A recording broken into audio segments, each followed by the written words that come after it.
السلام عليكم ورحمة الله وبركاته. ازيكم يا احلى بنات؟ عاملين ايه؟ النهارده ان شاء الله هعمل معاكم طبق الفراخ اللي احنا شايفينه ده، بدون زيت وبدون سمنة، وكمان هنعمله على عين البوتاجاز. شايفة الصوص بدون اي اضافات، وهتعملي احلى فراخ مشوية في البيت، تحفة بجد. شايفة الشكل، شايفة الصوص فظيع. طيب، هحتاج معايا فرخة او اوراق حسب ما تحبي.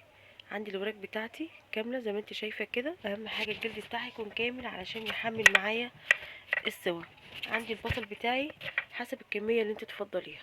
اهم حاجة البصل مفرومه خشن. ليه خشن؟ عشان يحمل معايا السوا على عين الفرن. ما تعمليش البصل ناعم، عشان لو عملتيه ناعم هيلحق منك السوا بسرعة. طيب، بالنسبة للتوابل، اي توابل انت تفضليها. انا حطيت ملح، كمون، فلفل اسود، السبع بهارات، ممكن نضيف بابريكا. عندي هنا معلقة كبيرة من الصويا صوص. ايه بديل الصويا صوص لو مش متوفر؟ معلقة عسل اسود او دبس رمان.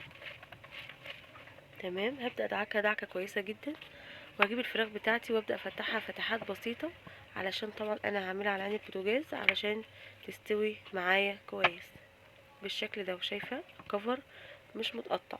طيب، هبدأ احشي الفراخ بتاعتي بالبصل او بالتتبيلة اللي انا عملتها من بره ومن جوه كده بهذا الشكل.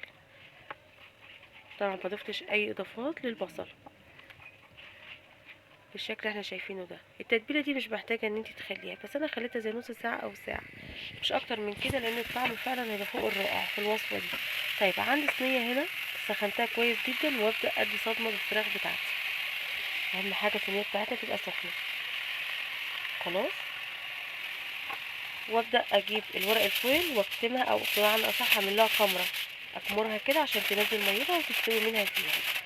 طيب، الورق الفويل مش متوفر، اي غطا عندك محكم بالشكل اللي احنا شايفينه. تمام، هنا ابدا اوريك الميه اللي نزلت من الفراخ. انا مضفتش اي حاجه بالشكل ده. هبدا طبعا اروح واجي على الفراخ بتاعتي، اقلبها